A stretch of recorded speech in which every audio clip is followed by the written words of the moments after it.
My name is Clara Bennett, and for most of my adult life, my apartment was the one place where I felt completely in control. I bought it 5 years ago, long before my career stabilized, long before people assumed I had extra space or extra flexibility. I worked double shifts, skipped vacations, and lived with secondhand furniture just to afford the down payment. Every corner of that apartment represented effort, sacrifice, independence, which is why the day I unlocked my front door and realized I was no longer alone still feels unreal to me. It was a Thursday. I remember that clearly because Thursdays were the only days I ever came home early. I work in healthcare, and my schedule is brutal most weeks, but Thursdays were sacred. I'd come home around 4, change into something comfortable, and let myself breathe. That afternoon, I expected silence. Maybe the low hum of the refrigerator. Maybe dust floating in the sunlight. Instead, I heard movement. At first. My brain tried to rationalize it. Pipes, neighbors, the building settling. But then I heard a drawer slide shut. I stopped walking. My hand tightened around my bag strap as I stood in the hallway, listening. Someone was inside my apartment. Someone who wasn't me. I stepped forward slowly, heart pounding, and rounded the corner into the living room. That's when I saw him. A man in his 30s, unfamiliar, wearing shoes inside my home, standing near my bookshelf. Boxes were stacked against the wall. My throw blanket was folded differently. My coffee table had been moved. He looked comfortable. For a moment, neither of us spoke. He looked just as surprised to see me as I was to see him, but he recovered faster. "Oh, hi," he said casually. "You must be Clara." That sentence hit me harder than the intrusion itself. He knew my name. "Who are you?" I asked. My voice didn't shake, but my hands did. Before he could answer, I heard footsteps behind him. And then my mother appeared in the doorway, smiling, like this was the most normal situation in the world. "Oh, good. You're home early," she said. "I was hoping you'd meet Alex." Alex, I looked at her, then back at him, then at the boxes. "Why is there a stranger in my apartment?" I asked, slowly, carefully. My mother waved her hand dismissively. "He's not a stranger. He's a friend. He's helping me with something and needed a place to store a few things." I told him it would be fine. "You told him?" I repeated. "You told him what would be fine?" She frowned, clearly annoyed by my tone. "Clara, don't be dramatic. I have your spare key. I've had it for years. This isn't a big deal." That's when it clicked. My spare key. I felt a tight pressure build behind my eyes, not from fear, but from realization. She hadn't asked. She hadn't mentioned it. She hadn't even hinted. She had simply decided that access to my home was hers to give. How long has he been coming here? I asked. Alex shifted uncomfortably. My mother answered for him. "A few days. Maybe a week." I didn't think it mattered. A week. A full week. Someone I didn't know had been entering my home, walking through my rooms, touching my belongings, seeing pieces of my life I never offered to share. I looked around again. My mail had been moved. One of my kitchen drawers was open. My laptop wasn't where I usually left it. "I never gave permission for this," I said. My mother sighed. "You're being territorial. It's just space. You don't even use the apartment most of the day." That sentence hurt more than anything else she said, because it told me she didn't see my home as something I owned. She saw it as something she allowed me to use. I didn't argue. I didn't raise my voice. I didn't tell Alex to leave, even though every instinct in me screamed to do so. Instead, I observed. I noticed how comfortable he was, how familiar the space seemed to him, how he knew where things were without asking. That night, after they left, I walked through my apartment slowly. I checked every room, every drawer. Nothing was stolen. but everything felt touched. That was when I made a decision. I wasn't going to explode. I wasn't going to beg for respect. I wasn't going to have an emotional confrontation that would be dismissed as overreaction.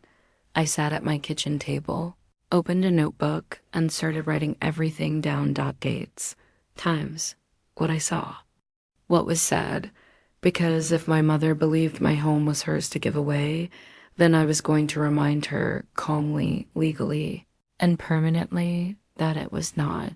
I didn't sleep that night. Not really. I lay in bed staring at the ceiling, replaying every detail from earlier in the day.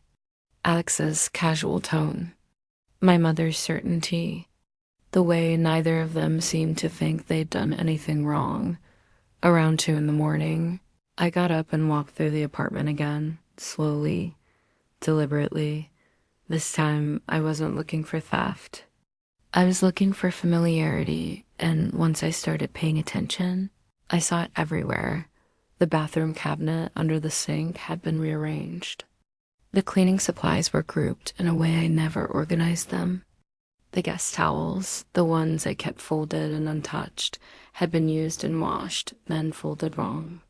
Someone had cooked in my kitchen recently. Not reheated food, cooked. A pan was slightly warped from heat. I hadn't used Dot. This wasn't a one-time favor. This was routine. Sat on the edge of my couch and felt something settle in my chest. Not anger yet, but clarity. This had been happening long enough for my apartment to stop feeling unfamiliar to someone else. That didn't happen overnight. I opened my laptop and checked the login history. There it was. Multiple wake-from-sleep events during hours I was at work. The Wi-Fi router logs told the same story. New devices had connected during the day. Devices I didn't recognize. I felt exposed in a way I never had before. It wasn't just my space. It was my life, my schedule, my patterns. Someone could now predict when I'd be home, and when I wouldn't dot by morning, I had stopped shaking. Fear had given way to something colder. Controlled. Before work, I called a locksmith and booked the earliest appointment for the next day. I didn't mention it to my mother. I didn't confront her again. I wanted facts before arguments. That afternoon, I installed temporary motion-activated cameras inside the apartment. Nothing dramatic. No alarms. Just quiet observation. And then I waited. The first notification came the very next day at 11:14 a.m. Motion detected. Living room. I watched. The feed from my phone in the hospital break room. My pulse steady, my jaw clenched. Alex entered like he belonged there. No hesitation. No caution. He didn't look around like someone afraid of being caught. He went straight to the kitchen, opened the fridge, and poured himself out. Drink. My hands tightened around my phone. Then my mother entered behind him. She didn't knock. She didn't look uncertain. She walked in like it was her apartment. I watched them sit on my couch. My couch. I watched her gesture toward my shelves as she spoke, pointing things out, explaining. Explaining my life, my home, my choices. That was the moment it stopped being about the spare key. This wasn't carelessness. This wasn't misunderstanding. This was entitlement. When I got home that evening, I said nothing. I smiled. I listened. I let my mother talk about her day, about how stressful everything was, about how grateful Alex was for the help. I let her believe nothing had changed because something had. That night, I copied the footage to a secure drive. I labeled everything carefully: dates, times, names. I started a folder and named it simply documentation. I also pulled out the property documents, deed, purchase agreement, tax records. I scanned everything, organized it, backed it up. If this escalated, and I knew it would, I needed to be unassailable. The locksmith came the next morning.